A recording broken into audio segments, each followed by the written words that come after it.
Hermanos, buenas tardes. Un saludo a todos ustedes aquí en esta tarde desde el sur de California. Vamos a hoy noche empezar nuestro estudio sobre un tema muy importante. Ya lo había tratado anteriormente, pero ah, recibí preguntas en el interno, en Messenger, referente a Apocalipsis 17, 18, que tiene que ver con lo que Juan describe como la gran ramera. Y voy a tratar ese tema hoy porque también,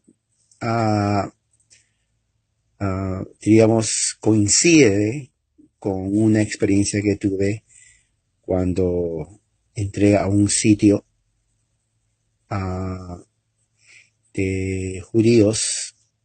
Es un sitio político, social y religioso, en donde pusieron una foto diciendo ellos que un judío y un musulmán estaban orando. Entonces, el asunto no les gustó a los administradores de ese sitio por la sencilla razón de que yo puse tanto el judío como el musulmán necesitan a Jesús, porque sin Jesús no hay salvación.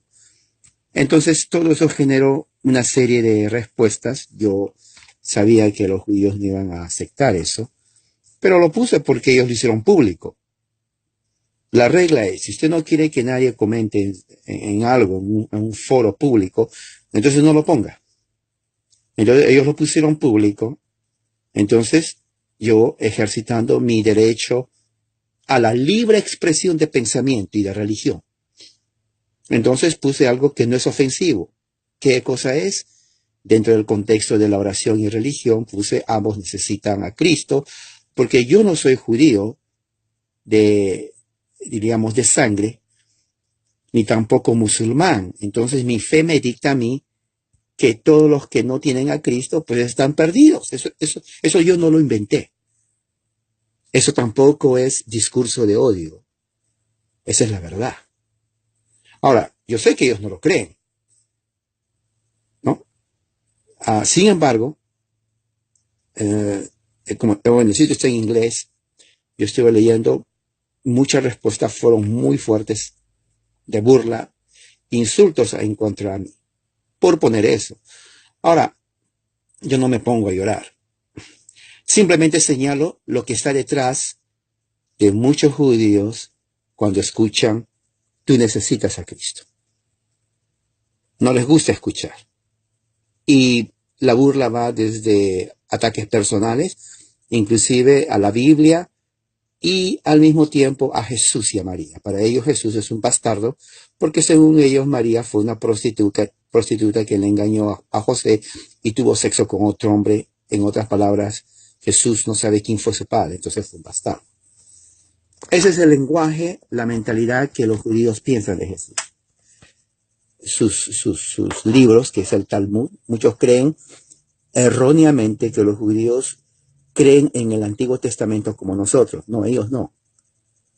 Para ellos, el libro de autoridad no es el Antiguo Testamento, es el Talmud. El Talmud tiene más inspiración y dicta cómo interpretar el Antiguo Testamento. Entonces, para ellos, el Antiguo Testamento no es como nosotros lo pensamos. ¿Ok? Así muchos cristianos dicen, no, o evangélicos, dicen, la única diferencia es el Nuevo Testamento. No, la diferencia es toda la Biblia. Eso hay que tener en cuenta. ¿Ok? Así que no se deje engañar. Entonces yo dije, bueno, esto es interesante porque hay que hablar de esto. Hay que hablar de esto. ¿Por qué? Porque existe el movimiento evangelicoide sionista, en donde ellos ponen la bandera de Israel. Ustedes han visto, ¿no? La bandera de Israel, la estrella de David, y se visten como israelitas, los evangélicos, ¿no? Grupos pentecostales, pensando que así están dando honor, entre comillas, a Dios.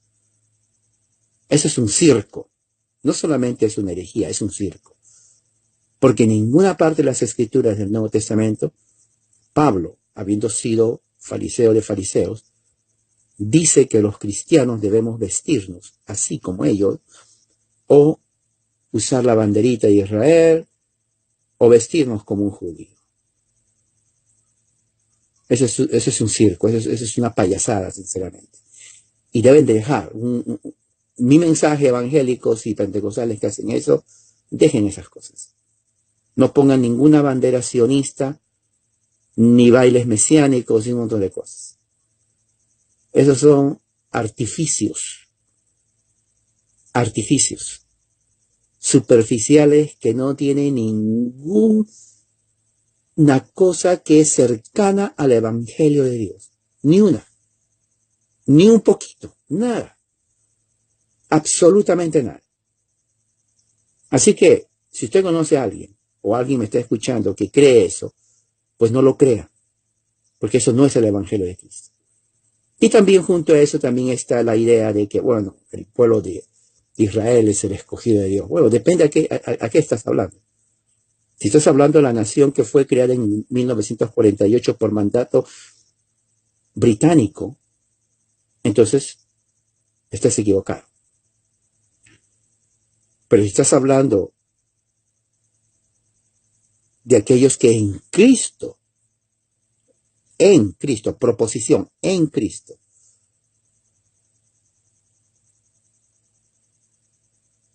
es la iglesia, ellos son el verdadero Israel.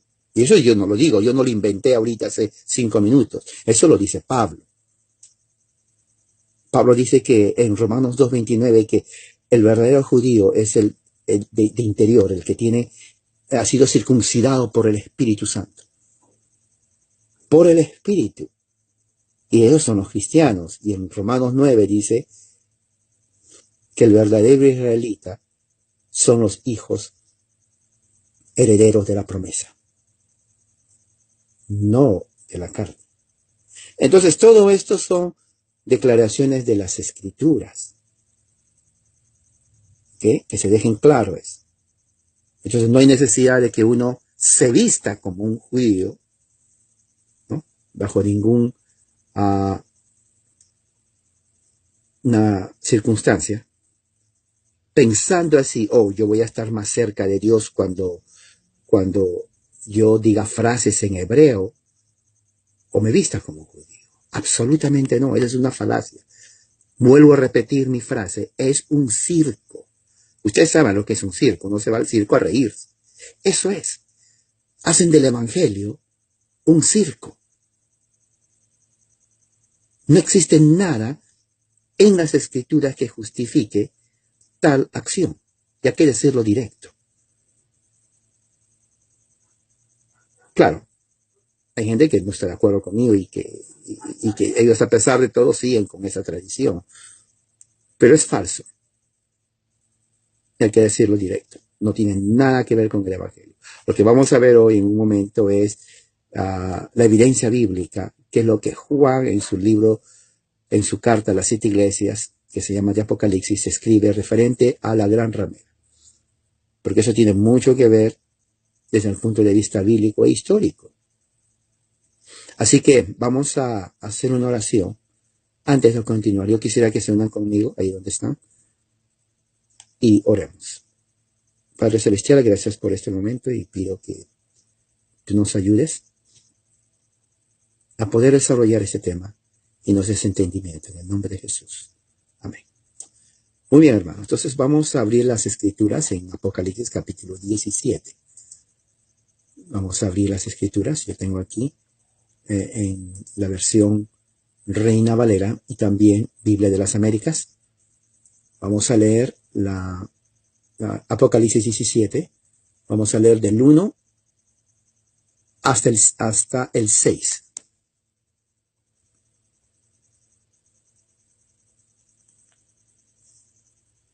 Dice así, la versión Reina Valera.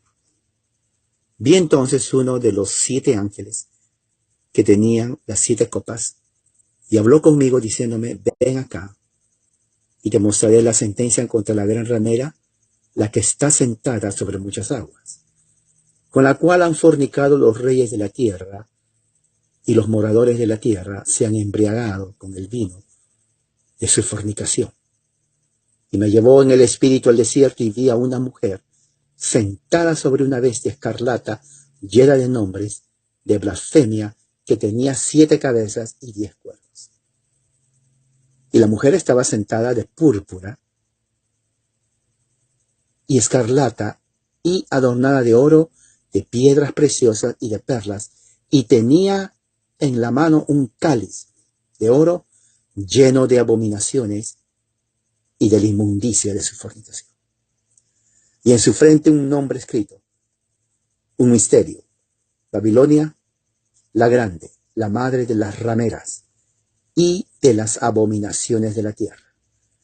Vi a la mujer ebria de la sangre de los santos y de la sangre de los mártires de Jesús. Y cuando la vi, quedé asombrado con gran asombro.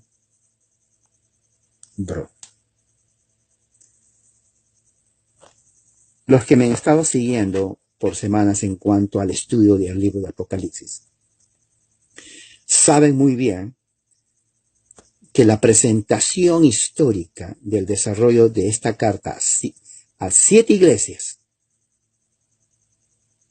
está dentro del contexto histórico del primer siglo. Juan escribe a 7 iglesias en el Asia. Esas 7 iglesias hoy en día ya no existen, están bajo dominio musulmán esas partes. Pero existieron en el tiempo de Juan. Eran iglesias reales, no eran imaginaciones. Jesús manda a Juan, a través del Espíritu Santo, que escriba esta carta dirigida a 7 iglesias en el primer siglo. Y la razón es que en el primer capítulo de Apocalipsis dice, porque el tiempo, ¿no? Y lo voy a leer, si van al primer capítulo de Apocalipsis otra vez. Miren lo que dice ahí, para que se den cuenta. Vamos a poner... Ok, ahí está. La revelación de Jesucristo que Dios le dio para manifestar a sus siervos las cosas que deben suceder cuando pronto. Ahí está. No dice en 2000 años, 2018, 2020, dice pronto. Y en el versículo 3 dice, bienaventurado el que lee y los que oyen las palabras de esta profecía y guardan las cosas en ella escritas. ¿Por qué? Aquí está. ¿Por qué? Porque el tiempo está cerca. Entonces estamos viendo que el tiempo para la realización de estas cosas es cerca, muy pronto. Y dice el que lee y los que oyen. Claro, en ese tiempo no había Biblias. Y esto es precisamente la mecánica en las sinagogas.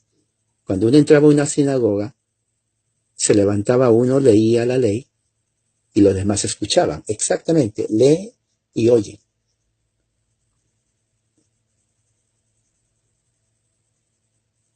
Juan entonces está diciendo que esta carta, cuando llega a las 7 iglesias, tienen que ser leídas.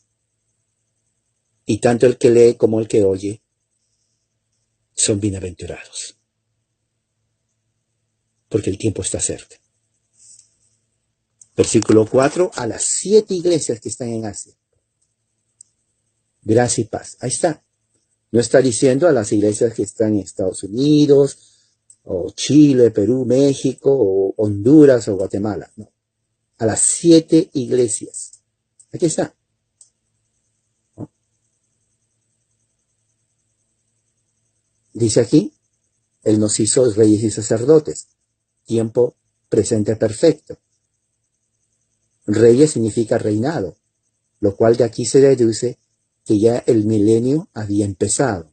Milenio es una palabra no literal de 1000 años, muchos creen eso, no, sino es una palabra figurativa que implica el reino sempiterno de Jesús el Cristo, que nos hizo reyes y sacerdotes. Para Dios su Padre, a Él sea gloria e imperio por los siglos de los siglos, es lo que está diciendo Juan, ¿no? Entonces estamos viendo aquí otra cosa, que Juan es copartícipe de vuestro, ¿en la qué? Tribulación. O sea, el contexto histórico es que estaban en tribulación. Copartícipe significa que tanto Juan y las 7 iglesias y los hermanos estaban en tribulación, o sea, perseguidos, perseguidos, perseguidos, ¿no? En el reino y en la paciencia de Jesucristo. Y fíjense lo que dice, en el reino. Ya estaba el reino de Jesús, establecido, pero no consumado. Y en la paciencia de Jesucristo. Estaba en la isla llamada Patmos. O sea, Juan ya había sido arrestado por su fe y estaba exiliado a causa de la fe en Jesucristo a la isla. Desde allí él entonces escribe, ¿no?, su carta.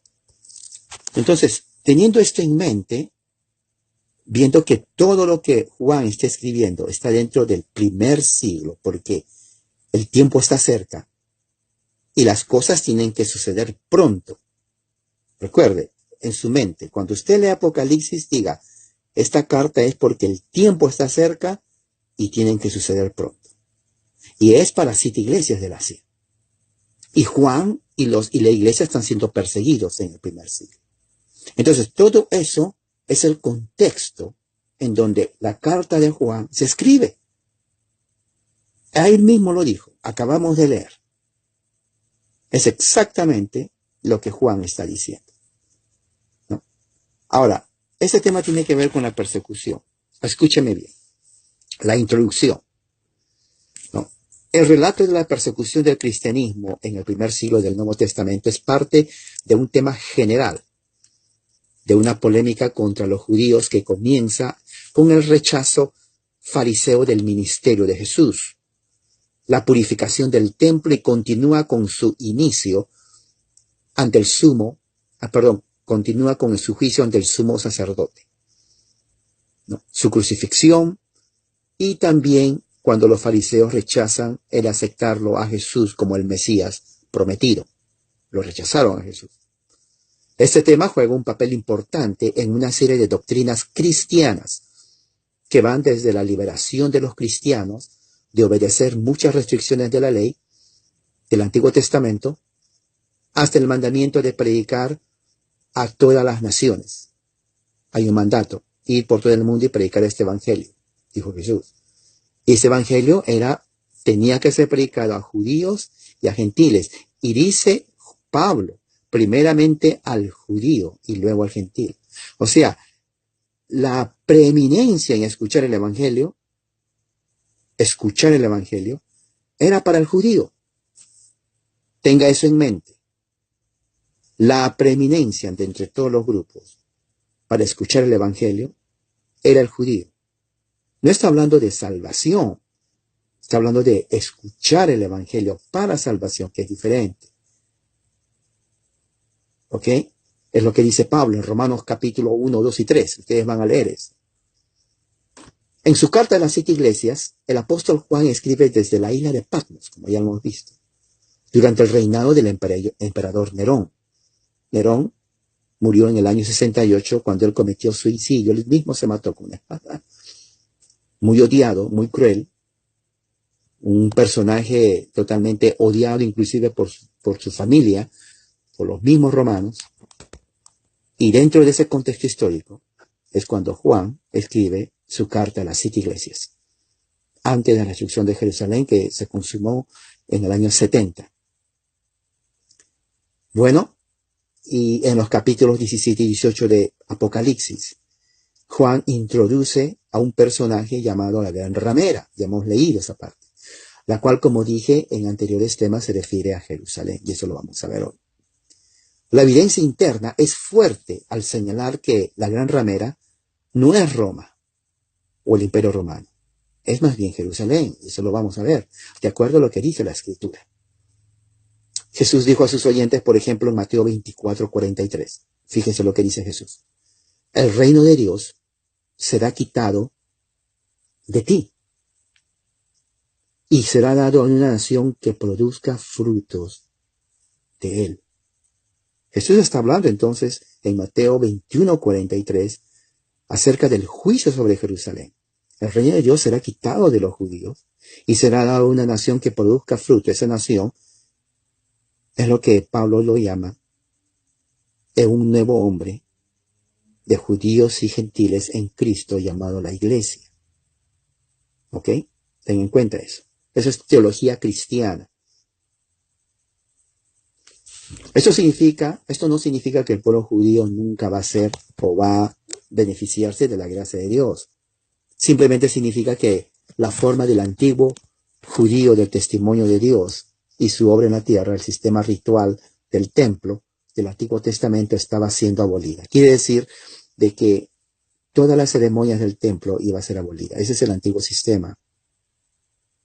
Recuerde que el templo de Jerusalén era el centro de la vida del judío del primer siglo. Entonces, no podía haber judaísmo si no había templo. Escuchen bien lo que estoy hablando. No podía haber judaísmo si no había templo. Entonces, una forma visible del juicio de Dios sobre los judíos, ¿dónde creía que se haría efectivo? En la destrucción del templo de Jerusalén. Y Jesús está predicando eso aquí, está profetizando. Se estaba aboliendo el sistema porque nunca se pensó que fuera permanente, número uno. Los judíos pensaban de que, bueno, ese templo va a durar para siempre. No, no era permanente, era simplemente un simbolismo que apuntaba a la realidad. ¿Y cuál es la realidad? Jesús, el Cristo. Esa es la realidad. ¿Quién es el verdadero templo? Jesús, el Cristo, es el verdadero templo de Jerusalén. Y Marcos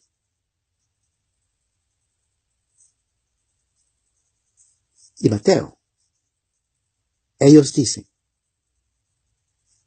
comparan a Israel con Jesús, dando a entender que los profetas, cuando hablaron de Israel que fue a Egipto, simplemente estaban apuntando a Jesús.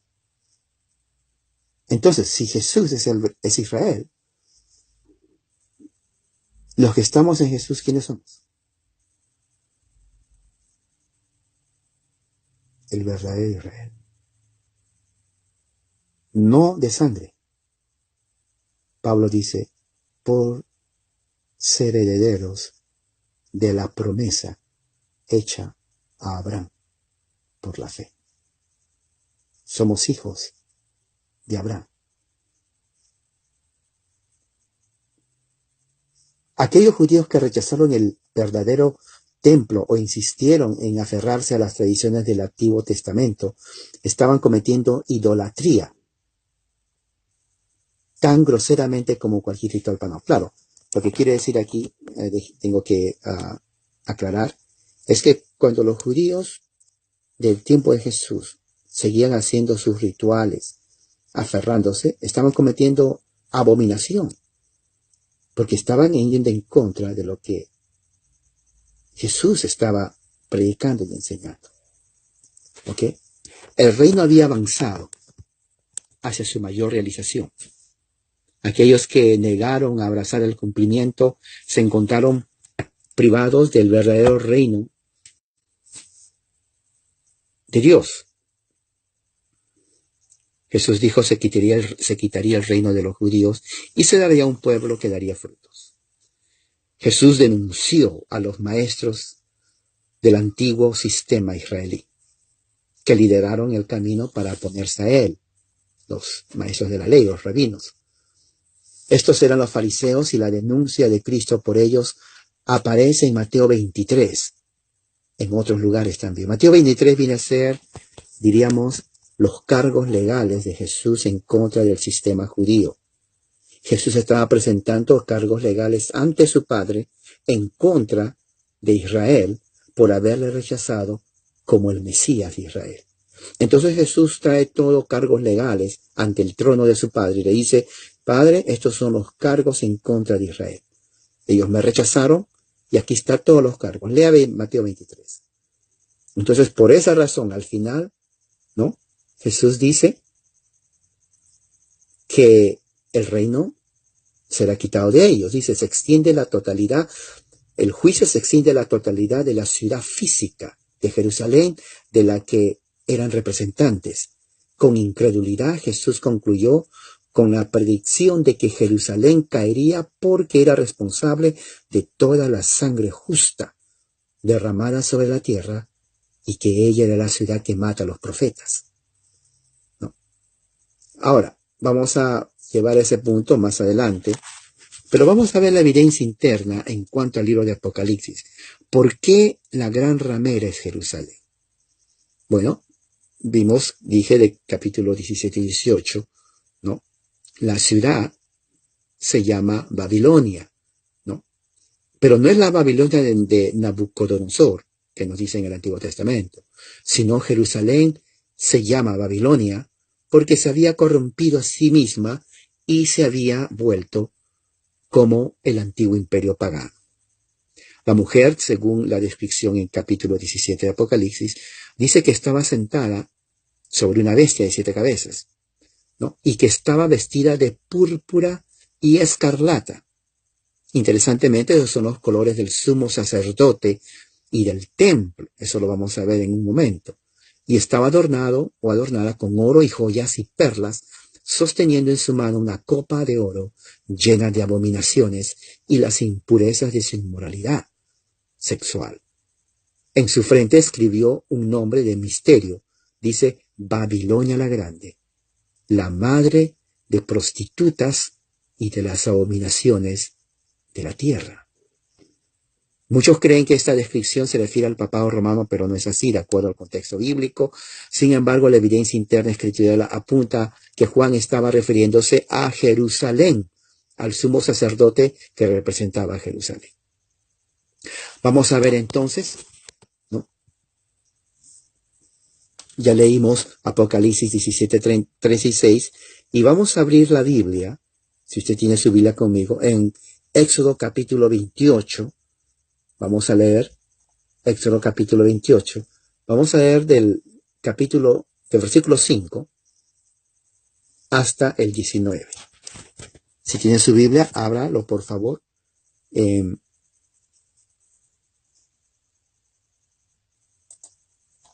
Éxodo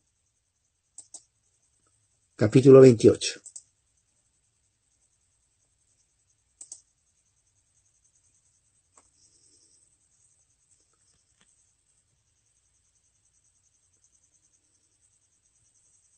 Al 19. Dice así. Este es Éxodo. ¿Ok? A partir del 4, dice, las vestiduras que harán son estas: el pectoral, el efod, el manto, la túnica bordada, la mitra y el cinturón.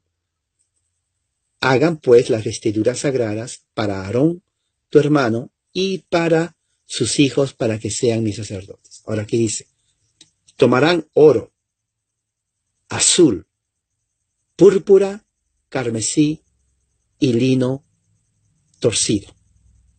Ahora, alguien dice, pero no veo escarlata. Un momento. Recuerde que esto es traducción del hebreo. Sin embargo, la Biblia de las Américas, mire cómo lo pone. Por eso siempre tengo dos versiones. Y tomarán para ello el oro, la tela azul, púrpura, ¿y qué dice? Ahí está, hermanos. Escarlata y el lino fino.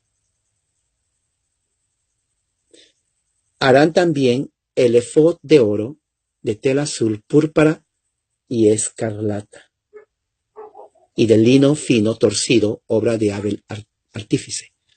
Tendrán 2 hombreras que se junten a sus 2 extremos para que se pueda unir, y el cinto hábilmente tejido que estará sobre él será la misma obra del mismo material, de oro, de tela azul, púrpura y otra vez escarlata, y del lino fino torcido. Y tomarán 2 piedras de ónice y grabarás en ella los nombres de los hijos de Israel, 6 de los nombres en una piedra y los 6 nombres restantes en la otra piedra, según el orden de su nacimiento. Así como un joyero graba un sello, y tú los grabarás las 2 piedras con los nombres de los hijos de Israel, las engastarás en filigrana de oro. Y pondrás las 2 piedras en las hombreras del efod como piedras memorables para los hijos de Israel, y Aarón llevará sus nombres delante del Señor sobre sus 2 hombros por memorial. Harás engastes de filigrana de oro, 2 cadenillas de oro puro, las harás en forma de corazones trenzados y pondrás las cadenillas trenzadas en los engastes de filigrana. 15. Y harás el pectoral del juicio, obra de hábil artífice, lo harás como la obra del efod, de oro, de tela azul, púrpura y ¿qué más? Escarlata, y del lino fino torcido lo harás, será cuadrado y doble, de 1 palmo de largo y 1 palmo de ancho, y montarás en él 4 hileras de piedras. La primera hilera será una hilera de un rubí, topacio y una esmeralda, la segunda hilera una turquesa, zafiro, diamante, la tercera hilera un jacinto, una ágata y una amatista, piedras preciosas. Y la cuarta hilera un berilo, un ónice y un jaspe, todas estarán engastadas en filigrana de oro. Entonces aquí vemos exactamente la evidencia que nos explica por qué. Nos explica por qué Juan describe a la gran ramera de Apocalipsis 17 vestida, ¿no?, de la forma como dice aquí, escarlata, dice, una mujer sentada en una bestia escarlata llena de nombres, de final que tenía, y la mujer estaba vestida de púrpura y escarlata y adornada de oro, de piedras preciosas. Ya vimos las piedras preciosas que están, todo eso, y tenía en la mano un cáliz de oro lleno de abominaciones. Estamos viendo entonces que Juan se está refiriendo al sumo sacerdote, el cual representaba a Jerusalén, que se había corrompido en inmoralidad y en idolatría con los reyes de la tierra. Entonces el juicio era un juicio serio, ¿okay? Era un juicio que contra Jerusalén. Esa es la evidencia. Ahora, por otro lado, ¿qué otras pistas o señales nos pueden dar en el Antiguo Testamento y en el Nuevo Testamento de que se está refiriendo a Jerusalén? Bueno, vamos a abrir el libro de Oseas en el capítulo 2 y vamos a leer Oseas, ¿no?, hasta el versículo 16, porque justamente Oseas es lo que nos está diciendo, ¿no?, que Israel justamente se convierte en una nación ramera. Y es interesante porque eso nos indica 2 cosas. 1, que el juicio era sobre Jerusalén, y 2, que Juan conocía el Antiguo Testamento. El libro de Oseas está después de Daniel. Oseas después de Daniel. Vamos a leer el capítulo 2, que prácticamente son 23 versículos. Y lo vamos a leer porque este es el contexto de lo que Juan está hablando acerca de la gran ramera. Este es el contexto escritural, como dicen la regla de interpretación bíblica, la Biblia se interpreta a sí misma. Bueno, vamos a ver lo que dice la Biblia en cuanto a esto. Mire, así dice: decid a vuestros hermanos, a mí y a vuestras hermanas, Ruama, contended con vuestra madre, contended, porque ella no es mi mujer, ni yo su marido, aparte pues sus fornicaciones de su rostro y sus adulterios entre sus pechos. no sea que yo la despoje y desnude y la ponga como el día en que nació, la haga como un desierto y la deje como tierra seca y la mate de sed. No tendré misericordia de sus hijos, porque son hijos de prostitución, porque su madre, Israel, se prostituyó, la que los dio a luz, se deshonró porque dijo, iré tras mis amantes, que me den mi pan y mi agua, mi lana y mi lino, mi aceite y mi bebida. Por tanto, he aquí yo rodearé de espino su camino y la cercaré con seto y no hallarán su camino. Seguirá a sus amantes y no los alcanzará. Los buscará y no los hallará. Entonces dirá, iré y me volveré a mi primer marido, porque mejor me iba entonces que ahora. Y ella no reconoció que yo le daba el trigo, el vino y el aceite, y que le multipliqué la plata y el oro que ofrecían a Baal. Por tanto, yo volveré y tomaré mi trigo a su tiempo, y mi vino a su sazón, y quitaré mi lana y mi lino que había dado para cubrir su desnudez. Y ahora descubriré yo su locura delante de los ojos de sus amantes, y nadie la librará de mi mano. Haré cesar todo su gozo, sus fiestas, sus nuevas lunas, y sus días de reposo, y todas sus festividades. Claramente está hablando de Israel. Y haré talar sus vides y sus higueras, de las cuales dijo, mi salario son, salario que me han dado mis amantes, y las reduciré a un matorral, y las comerán las bestias del campo. Y la castigaré por los días en que incensaba los Baales, y se adornaba de sus zarcillos y de sus joyeles, y se iba tras sus amantes y se olvidaba de mí, dice Jehová. Esto es referente a Israel. Pero he aquí que yo la atraeré y la llevaré al desierto, y hablaré a su corazón. Le daré sus viñas desde allí, y el valle de Acor por puerta de esperanza, y allí cantará como en los tiempos de su juventud, como en el día de su subida de la tierra de Egipto. En aquel tiempo, dice Jehová, me llamarás Ishi, y nunca más me llamarás Baal, porque quitaré de su boca los nombres de los Baales, y nunca más se mencionará sus nombres. En aquel tiempo haré para ti pacto con las bestias del campo, con las aves de los cielos, con las serpientes de la tierra, y quitaré de la tierra arco y espada y guerra, y te haré dormir segura. Te desposaré conmigo para siempre, te desposaré conmigo en justicia, juicio, benignidad y misericordia, y te desposaré conmigo en fidelidad, y conocerás a Jehová. En aquel tiempo responderé, dice Jehová, yo responderé a los cielos, y ellos responderán a la tierra, y la tierra responderá al trigo, al vino y al aceite, y ellos responderán a Jezreel. Y la sembraré para mí en la tierra, y tendré misericordia de Lo Ruhama, y diré a Lo Amí, tú eres pueblo mío, y él dirá, Dios mío. Esto es un juicio sobre Jerusalén. Y Dios trata a Jerusalén como una prostituta que va atrás de sus amantes. En sentido figurativo, lo que está diciendo aquí es que Israel se pone idólatra, deja a Dios verdadero y se convierte en una nación ramera. Este es el contexto de lo que Juan habla cuando escribe Apocalipsis 17 y 18. Entonces, vemos aquí que hay un gran respaldo del Antiguo Testamento en cuanto a eso.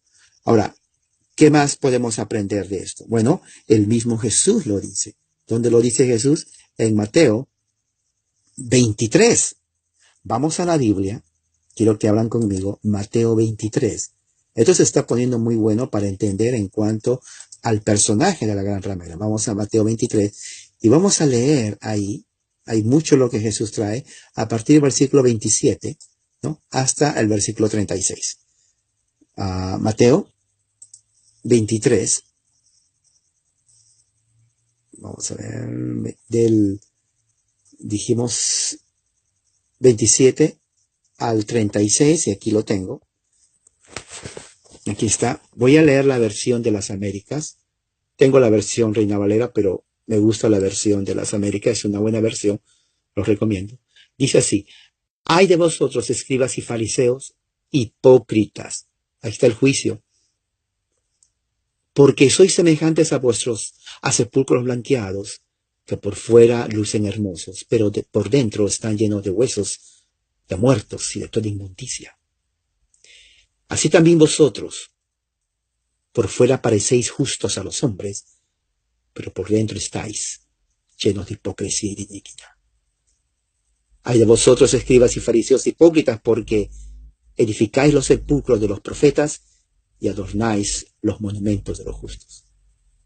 Y decís, si nosotros hubiéramos vivido en los días de nuestros padres, no hubiéramos sido sus cómplices en derramar la sangre de los profetas. Así que dais testimonio en contra de vosotros mismos, que sois hijos de los que asesinaron a los profetas. Llenad pues la medida de la culpa de vuestros padres, serpientes, cámara de víboras. Mira lo que dice Jesús a los principales sacerdotes. ¿Cómo escaparéis del juicio del infierno? No, si Jesús estuviera aquí conmigo escribiendo, a él también le hubieran dicho crimen de odio, discurso de crimen de odio.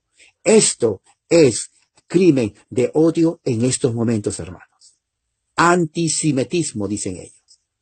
Pero Jesús, ¿qué dice? Por tanto, mirad, yo os envío profetas, sabios y escribas, de ellos a unos los mataréis y crucificaréis, y a otros os azotaréis en vuestras sinagogas, y los perseguiréis, ¿qué dice? De ciudad en ciudad. ¿Para qué?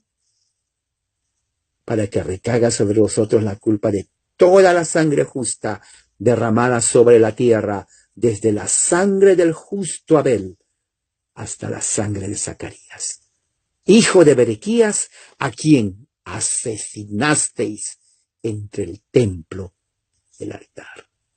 En verdad os digo, todo esto vendrá en 2000 años. Esta generación, una generación son 40 años. Jesús habla esto en el año 30 más o menos, sumado más 40, justamente es en la destrucción de Jerusalén en el año 70. Cuando se destruye Jerusalén es la señal del juicio de Dios sobre el sistema antiguo ceremonial del templo. Destruyen el templo, más de 1 millón de judíos son asesinados, masacrados, y ese es el juicio que viene sobre Jerusalén, que Jesús en el capítulo 24 lo describe. Esta generación. Entonces, estamos viendo, hermanos, que la misma escritura nos está dando a entender quién es la gran ramera, la cual es Jerusalén. Entonces, aquí tengo una foto en donde los voy a mostrar a ustedes. Esta foto es justamente lo que muestra del sumo sacerdote que está vestido, ¿no?, con escarlata, piedras preciosas, lino fino y todas las piedras preciosas que describe Juan. Miren para que se den una idea. Aquí está. Esta es una buena gráfica. Azul y escarlata. ¿Miren? Aquí están las piedras preciosas. Aquí están los hombros. Y aquí está. ¿Se acuerdan que dice ahí? Y en su nombre había uno que decía Babilonia, madre de las rameras. Ellos tenían aquí. Lo que Juan, en otras palabras, estaba describiendo en la gran ramera, estaba usando una figura bíblica que representaba el sistema de Jerusalén, que es el sumo sacerdote. Y Juan dice, ustedes clasificaron a Jesús. Ustedes son idólatras. Ustedes son asesinos, hijos del diablo. Ustedes persiguieron a la iglesia, mataron a Cristo. Ustedes son Babilonia, la madre de las rameras. Y ahí está. Éxodo 28 explica lo que Juan dice en Apocalipsis 17. Ok, entonces es un juicio que sale aquí referente a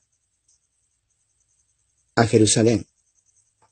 Ok, entonces vamos a abrir la Biblia en el Evangelio de Mateo, capítulo 13, versículo 53 al 58.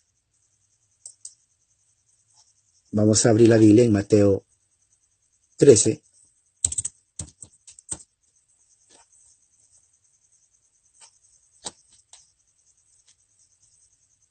Y dice así. Sucedió que cuando Jesús terminó estas parábolas, se fue de allí y llegando a su pueblo, les enseñaba en su sinagoga de tal manera que se maravillaban y decían, ¿dónde obtuvo esta sabiduría, estos poderes milagrosos? ¿No es este el hijo del carpintero? ¿No se llamaba su madre María y sus hermanos Jacobo, José, Simón y Judas? ¿No están todas sus hermanas con nosotros? ¿Dónde pues obtuvo estas cosas? Y se escandalizaban a causa de él, pero Jesús les dijo, no hay profeta sin honra sino en su propia tierra, en su casa, y no hizo muchos milagros allí a causa de la incredulidad de ellos. Lo que aquí está mostrando es que los judíos mismos eran incrédulos en cuanto a lo que Jesús estaba hablando. Ahora, otra cosa muy importante es que inclusive en Apocalipsis capítulo 17 dice que la mujer, la ramera, estaba borracha con la sangre de los santos, la sangre de los mártires de Jesús. Entonces, dice ahí, un ángel poderoso tomó una piedra, como una gran piedra, y la arrojó al mar, diciendo, así será Babilonia, la gran ciudad, será arrojada con violencia y no se encontrará más. ¿No? El Evangelio de Lucas nos habla acerca de eso también. Ahora, vamos a llegar al punto en donde vamos a ver las persecuciones. En el libro de los Hechos existe mucho, ¿no?, texto. Yo le sugiero que estudien el libro de los Hechos, porque ahí aparecen las primeras persecuciones contra los cristianos de parte de los judíos, de los líderes judíos, de los fariseos, en cuanto a esto. Vamos a abrir la Biblia, por ejemplo, en Hechos capítulo 4, versículo 3, 22 y 17 al 42. ¿No? Ahí aparece, por ejemplo, que Juan está arrestado por los saduceos. Entonces vamos a poner aquí, a ver. Ok, dije Hechos capítulo 4. Vamos a ver en Hechos 4, 3. Dice, y echaron mano y los pusieron en la cárcel hasta el día siguiente porque era ya tarde, pero muchos de los que habían oído la palabra creyeron y el número de los varones era como 5,000. Pero ¿quién las pone? Versículo 1, Hechos 4:1. Hablando ellos al pueblo, vinieron sobre ellos los sacerdotes con el jefe de la guardia del templo y los saduceos, resentidos de que enseñasen al pueblo y enseñasen en Jesús la resurrección de entre los muertos. Fíjese. Ahora el versículo 17 inclusive dice, en el mismo capítulo, dice, sin embargo, para que no se divulgue más entre el pueblo, amenacémosle para que no hablen de aquí en adelante a hombre alguno en este nombre. Estamos viendo la amenaza de los fariseos en contra de los cristianos. Y en el capítulo 5 de Hechos, en el versículo 40, mira lo que dice 5:40.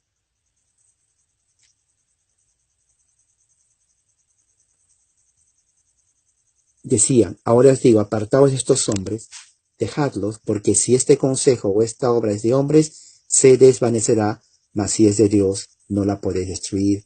No seáis tal vez hallados luchando contra Dios.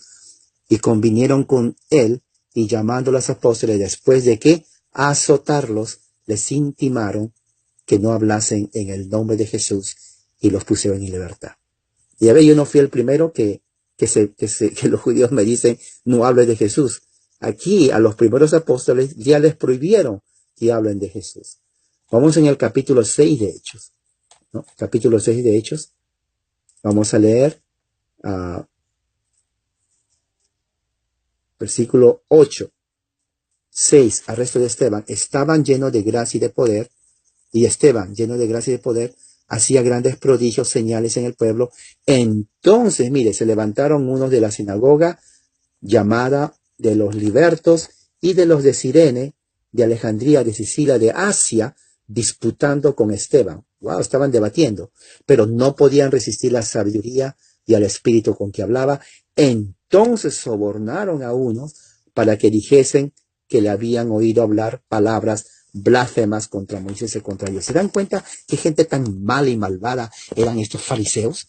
Gente mentirosa, difamadores, ¿no? Gente totalmente, como dice Jesús, hijos del diablo. Jesús los dijo, yo estoy repitiéndolo, yo no estoy insultándolos. Jesús les dijo, ustedes son de su padre el diablo, camada de víboras. Esta gente, miren cómo engañan. Dice, pusieron falsos testigos, versículo 13, que decían, este hombre no cesa de hablar palabras blasfemas. Pero qué mentirosos. ¿Estos son hijos del diablo? Si Facebook estuviera en el tiempo del primer siglo, ya lo hubieran catalogado crimen de odio, hubieran cerrado la cuenta de Esteban. Bueno, aquí lo hicieron peor, aquí lo mataron a Esteban. Todo, absolutamente todo, el capítulo 6 y 7, justamente habla de eso. Los judíos carnales de sangre no son el pueblo escogido de Dios. No se queden, no se engañe evangélico. Eso sucede en el evangelicalismo principalmente, pentecostal. Dios tiene un pueblo. Ese pueblo es en preposición, en Cristo. Ya sea que sea judío o gentil, el que está en Cristo, es el verdadero Israel. No necesitamos hablar hebreo, ni vestirnos como hebreos, ni la barba larga como hebreos, ni ponernos la cosa en la cabeza de hebreos, ni hablar hebreo y esas cosas superficiales. Somos hijos de la promesa en Cristo Jesús. Por la fe en Jesucristo, por pura gracia. Porque por gracia sois salvos por medio de la fe. Y esto no es un don que viene de nosotros, sino es el don bendito de Dios. Eso dice Pablo. Eso lo dice Pablo en sus cartas. Lea la carta. Lea todas las cartas de Pablo. No más de 6 capítulos. Se los puede terminar en 3 horas las cartas de Pablo. Tal vez con excepción de Romanos y 1 y 2 de Corintios. ¿Qué más? Dice en el capítulo 8 de Hechos, versículo 1, mira lo que dice. Y Saulo consentía en su muerte. En aquel día hubo una gran persecución contra la iglesia que estaba en Jerusalén. Y todos fueron esparcidos por las tierras de Judea, Samaria, salvo los apóstoles. ¿Qué hubo? Persecución por parte de los judíos. ¿Ah? ¿Se acuerda? Esteban fue interrogado ante Sanedrín, apedreado hasta la muerte. Y esto es lo que causó una persecución. Una persecución. Versículo 3 dice, y Saulo asolaba la iglesia, entrando casa por casa, arrastraba a hombres y a mujeres y a los entregaba a la cárcel. Pero qué tal hombre sanguinario era Saulo antes que se convierta a Cristo. Hombre lleno de maldad. Este hombre estaba trabajando por el Estado, entraba a las casas, ni siquiera decía puedo entrar. No, rompía las puertas y los arrastraba. Solamente porque eran cristianos. Capítulo 9 de Hechos. Versículo 23. 9 de Hechos. Dice, pasados muchos días los judíos resolvieron en consejo matarle. ¿A quién? A Saulo. Pero sus acechanzas llegaron al conocimiento de Saulo y ellos guardaban las puertas de día y de noche para matarle. Entonces los discípulos, tomándole de noche, le bajaron por el muro, descolgándole en una canasta. Así es cuando Saulo entonces conoce a Jesús. ¿Qué hacían los judíos? Le querían dar un premio, ¿no? Mira, no, querían matarle a Saulo. Los judíos no querían darle la mano a Saulo, querían matarle. Ahí está, matarle. Entonces, ¿por qué le echan la culpa tanto a los musulmanes que aparecieron siglos después, cuando los mismos judíos fueron los primeros en perseguir la iglesia de Cristo? Y no me digan de que este es el pueblo escogido de Dios, persiguiendo al pueblo escogido de Dios. No, estos judíos no son el pueblo escogido de Dios. Jesús los dijo, camada de víboras, y víbora representa a Satanás, o sea, descendientes de Satanás. Estaban persiguiéndoles a muerte. ¿Esa? Muerte. ¿Qué más? En el capítulo 12,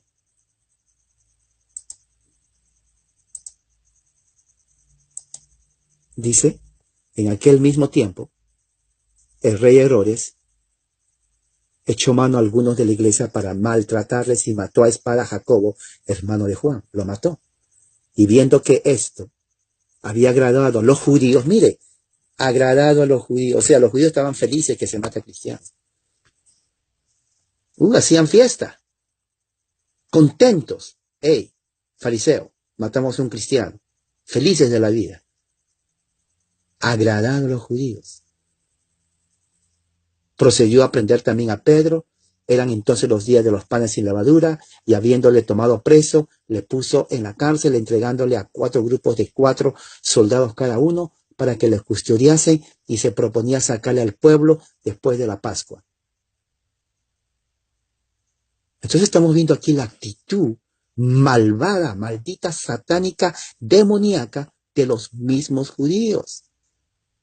No puede ser un pueblo escogido de Dios, un grupo de personas que están matando a cristianos y se alegraban, ahí está, agradado, felices de la vida.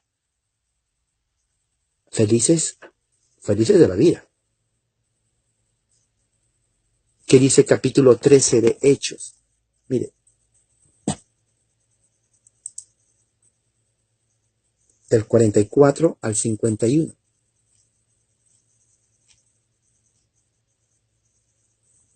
El siguiente día de reposo se juntó casi toda la ciudad para oír la palabra de Dios, pero viendo los judíos la muchedumbre, se llenaron ¿de qué? De alegría. No, se llenaron de celos y rebatían lo que Pablo decía, contradiciendo y blasfemando. Oiga, pero qué gente más malvada los judíos, ¿eh? Aquí está en el registro, hermano. Esto es crimen de odio. Esto es discurso de odio.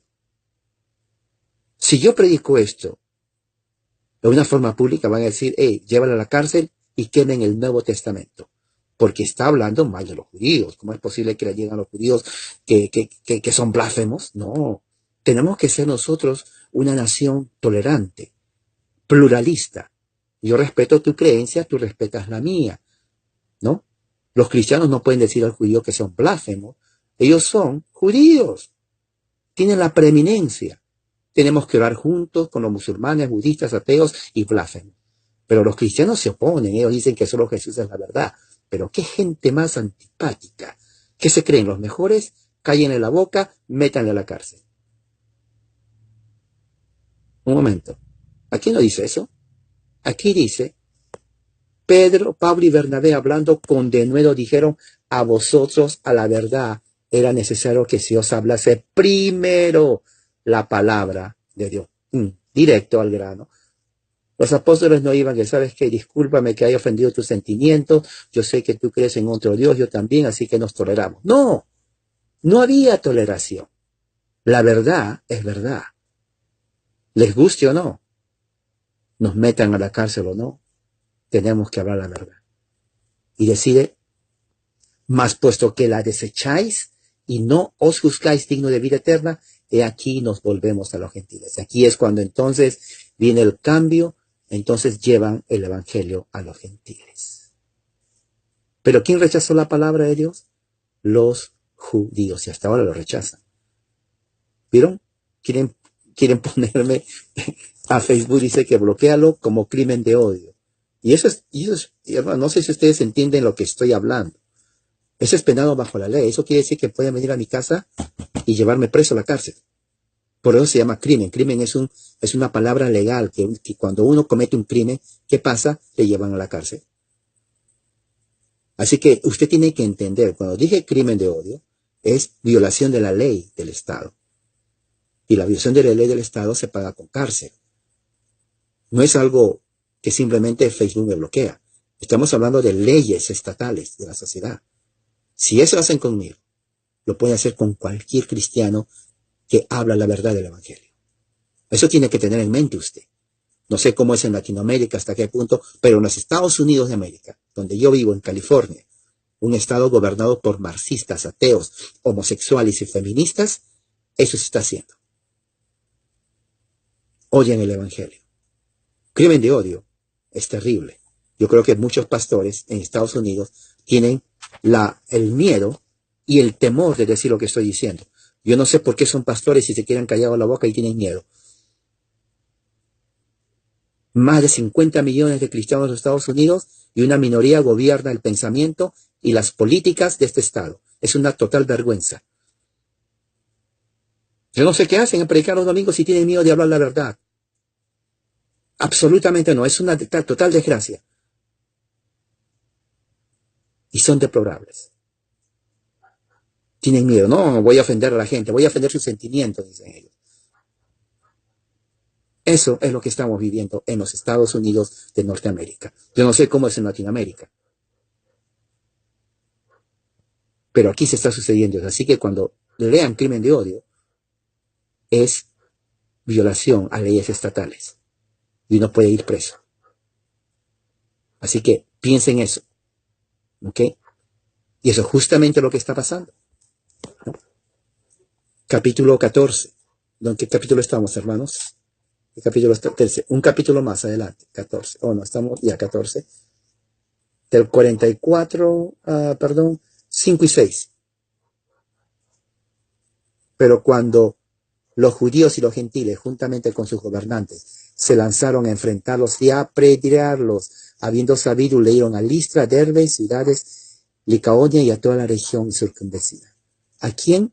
La gente de la ciudad estaba dividida, unos con los judíos, otros con los apóstoles. Pero, ¿quién apedreó a quién? ¿Los apóstoles a los judíos? No. Los judíos los enfrentaron y le tiraban piedras a los apóstoles. Pero qué gente tan amorosa los judíos, ¿eh?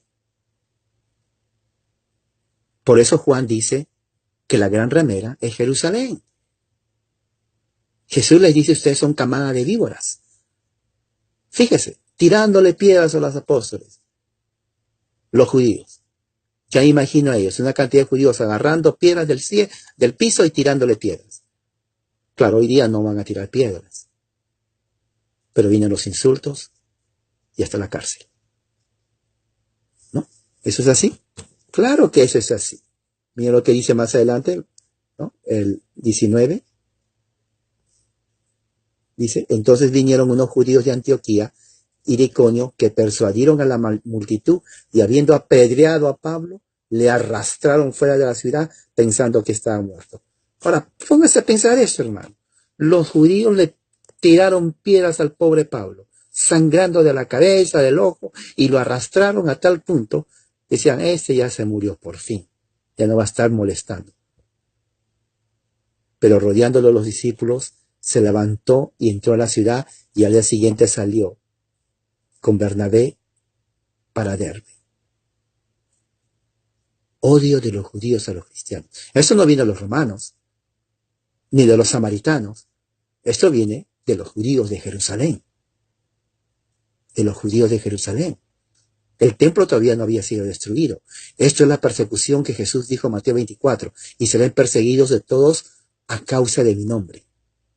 Mateo 24 justamente viene a ser las señales antes de la destrucción del templo en el año 70. Ya está ocurriendo aquí. Hechos es justamente el cumplimiento de lo que Jesús dijo en Mateo 24 del 4 hasta el versículo 35. Serán perseguidos de todos a causa de mi nombre. Serán echados a las cárceles y el amor de muchos se enfriará. Aquí está, el amor de muchos se han enfriado. ¿Sí? Entonces estamos viendo aquí algo totalmente que nos dice de las características de los judíos. Versículo, capítulo 16 de Hechos. 16 al 24. Mire. Dice así: aconteció que mientras íbamos a la oración, nos salió al encuentro una muchacha que tenía espíritu de adivinación, la cual daba gran ganancia a sus amos adivinando. Esta, siguiendo a Pablo y a nosotros, daba voces diciendo: estos hombres son siervos del Dios Altísimo, quienes os anuncian el camino de salvación. Y esto lo hacía por muchos días, más desagradando a Pablo. Este se volvió y dijo al espíritu: te mando en el nombre de Jesucristo que salgas de ella. Y salió de aquella misma hora, pero viendo sus amos que había salido la esperanza de su ganancia, prendieron a Pablo y así las lo trajeron al foro ante las autoridades. Y presentándole a los magistrados, dijeron: estos hombres, siendo judíos, alborotan nuestra ciudad. ¿Se dan cuenta, hermanos? En vez que esta gente sea feliz, muy bien, esta muchacha ha sido librada del demonio, se enojan con Pablo. No solamente los judíos eran malvados, pero también practicaban brujería, hechicería, lo que hace el Kabbalah hoy en día, ¿no? Recuerden que después del exilio que salen de Babilonia, los judíos vienen con una religión totalmente diferente al Antiguo Testamento. Judaísmo es religión babilónica. Sin embargo, evangélicos, pentecostales, sionistas creen que es el mismo. No, no es lo mismo. Absolutamente no es la misma religión. No lo es. ¿Ves? Hoy en día ya no me tiran piedras, pero inmediatamente crimen de odio en contra de César Arévalo por decir que necesitamos a Jesús. Nosotros somos judíos, no necesitamos a Jesús. Tenemos el derecho, la libertad de expresión de practicar nuestra religión judaica como se nos da la gana y nadie nos tiene que decir que necesitamos a Jesús. Por lo tanto, metan a la cárcel a este hombre. Sí, así, directo. Crimen de odio. Y ninguno de los 50 millones de cristianos seguramente va a salir en mi defensa, porque tienen miedo. Están sentaditos, bien cómodos en sus hogares. ¿No? 50 millones de cristianos en Estados Unidos y no salen a defensa de nadie. Pero una minoría sí. Esa es la tragedia del evangelicalismo en los Estados Unidos. Una verdadera vergüenza y traición al Evangelio de Cristo. Así es. ¿Y qué pasó después?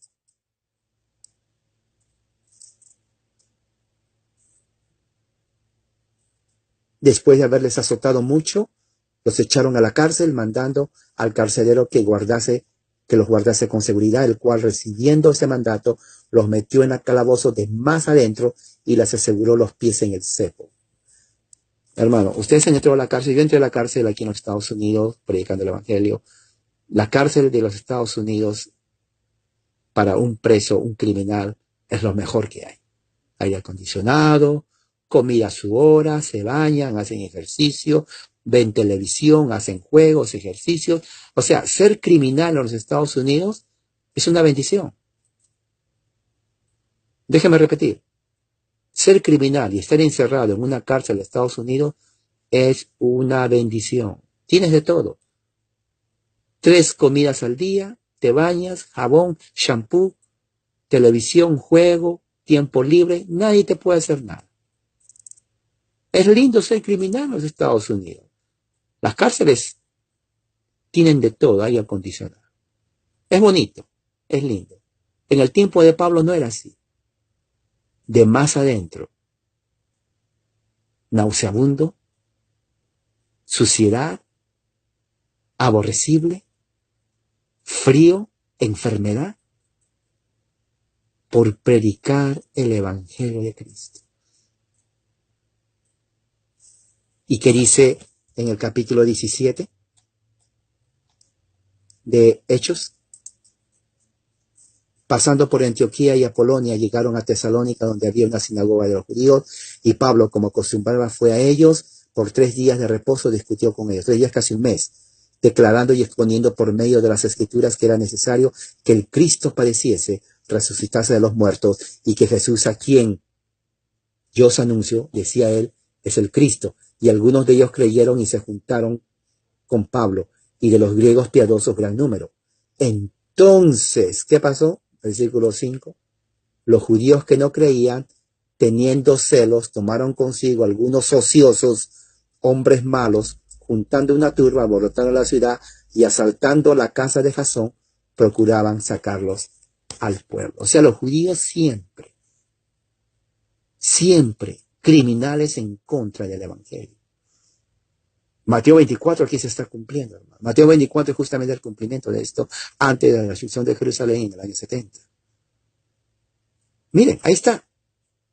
Ahí está la evidencia, hermano. Lean en su casa, hoy día, tomando su café o su té, el libro de los Hechos. Marquen las persecuciones en contra de los cristianos. Y verán que los judíos, inclusive en ese entonces, se ganaron el título la gran ramera. Cuando Juan es encarcelado en Patmos en el año 67, antes de la muerte de Nerón, Juan entonces escribe diciendo, la gran ramera, la que mata y está embriagada de la sangre de los santos, Jerusalén. Por eso el juicio viene sobre Jerusalén en el año 70. El general Tito rodea por 42 meses a Jerusalén, lo destruye, lo incendia, lleva esclavos y más de 1 millón de judíos mueren. Juicio sobre Jerusalén. Eso es, por haber rechazado y perseguir a la iglesia de Cristo. Rechazaron a Jesús el Mesías, su gran pecado. Su gran pecado. Y para terminar, hay muchos más, pero vamos al capítulo 19, versículos 27 al 28, abajo. Dice, y no solamente hay peligro de que nuestro negocio venga a desacreditarse, sino también que el templo de la gran diosa Diana sea estimado en nada y comience a ser destruida la majestad de aquella a quien venera toda Asia y el mundo entero. Cuando oyeron estas cosas se llenaron de ira y gritaron diciendo, grande es Diana de los Efesios. Y la ciudad se llenó de confusión y a una se lanzaron al teatro arrebatando a Gayo y Aristarco, macedonios compañeros de Pablo, y queriendo Pablo salir al pueblo, los discípulos no lo dejaron. Entonces estamos viendo aquí, hermanos, de que la persecución era tremenda, la cultura, el evangelio cambia la cultura, afecta la cultura, en este caso el comercio, la economía de Asia estaba basado en la idolatría. Entonces, como la economía de Asia, cuando dice todo el mundo, no se está refiriendo a Sudamérica, sino a todo el mundo del Imperio Romano. Del Imperio Romano, estaba basado en el culto a la diosa, porque la diosa Diana era el centro en donde entraba mucha ganancia a los pueblos, a las ciudades. Al predicar en contra de la idolatría, la gente ya no daba dinero. ¿Y qué es lo que pasaba? La economía se estaba frustrando. Desde el punto de vista económico y político, el evangelio es una amenaza a la sociedad y a la cultura que es totalmente pagana. Por lo tanto, se tiene que oponer, se le tiene que censurar la predicación del evangelio de Cristo, porque hace que la gente cambie sus culturas, su pensamiento, sus actitudes y dejen de dar dinero, y nosotros queremos dinero a través de esta diosa Diana. En otras palabras, no eran que eran creyentes de Diana, sino que utilizaban la ignorancia y la superstición de la gente para generar dinero. Hoy en día el evangelio es lo mismo. El evangelio cambia, afecta la cultura de los pueblos. Cada pueblo tiene cultura y sus tradiciones que son paganas. Cuando se predica el evangelio, ahí tiene que haber un cambio. Y el cambio es drástico. La influencia del evangelio en la cultura de los pueblos es evidente. Por lo tanto, aquí estamos viendo, según la descripción de Apocalipsis capítulo 17, que el evangelio de Cristo, predicado por los apóstoles, fue rechazado de una forma contundente por los judíos. De una forma mortal persiguieron. Ellos querían destruir todo designio, toda evidencia del evangelio y de los que predicaban, a muerte. Enemigos. Pablo escribe en sus cartas, los judíos son enemigos con gran tristeza, digo en mi corazón, de la cruz de Cristo. de la cruz de Cristo. En todas las cartas que Pablo escribe, sin excepción de las 13 cartas que Pablo escribe, los judíos son presentados como los principales opositores al Evangelio de Jesucristo. Sus descendientes son el judaísmo ortodoxo. Odian al Evangelio.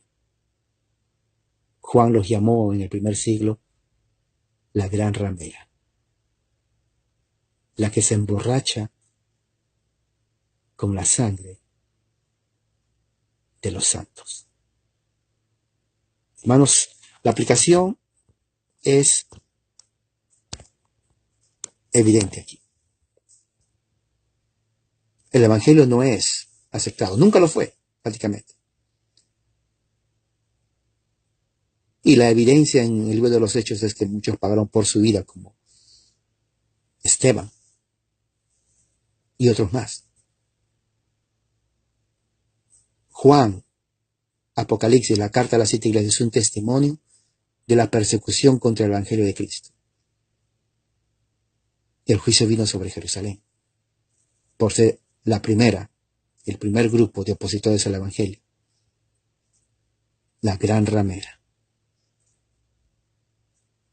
Hoy en día, en la tecnología que tenemos, hay mucho evangélico cristiano, pero parece que no existiera tampoco, porque no tienen influencia absolutamente para nada. No tienen influencia. Los que tienen influencia son un pequeño grupo de ateos, sodomitas, marxistas. Ellos gobiernan todo. Ellos dicen qué hacer, qué no hacer. Y los cristianos obedecen, contentos de la vida.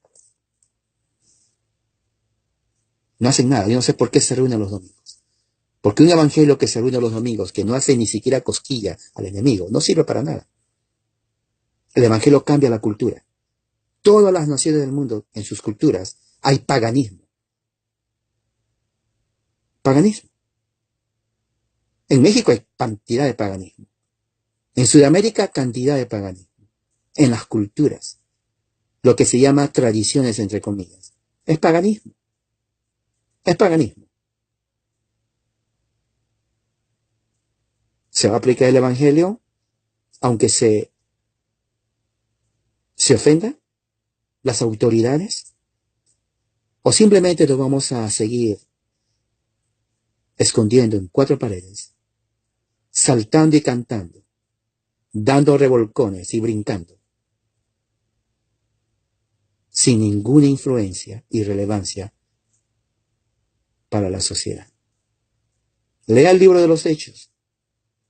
Ellos cambiaron y afectaron la sociedad, la economía y la política. Lea el libro de los Hechos. Vamos a hacer una oración. Padre Celestial, gracias por ese tiempo y bendice a mis hermanos. Que tu gracia y tu amor sean en cada uno de ellos, ahora y siempre. Ayúdanos, Señor, a ser fuertes, grandes, Señor, en Cristo, y testificar de tu palabra y tu verdad sin temor, pero siempre con temblor a tu nombre, porque tú eres nuestro Dios. En nombre de Jesucristo oramos. Amén. Que la gracia y la paz sea sobre todos ustedes, en sus hogares, en sus amigos, trabajo.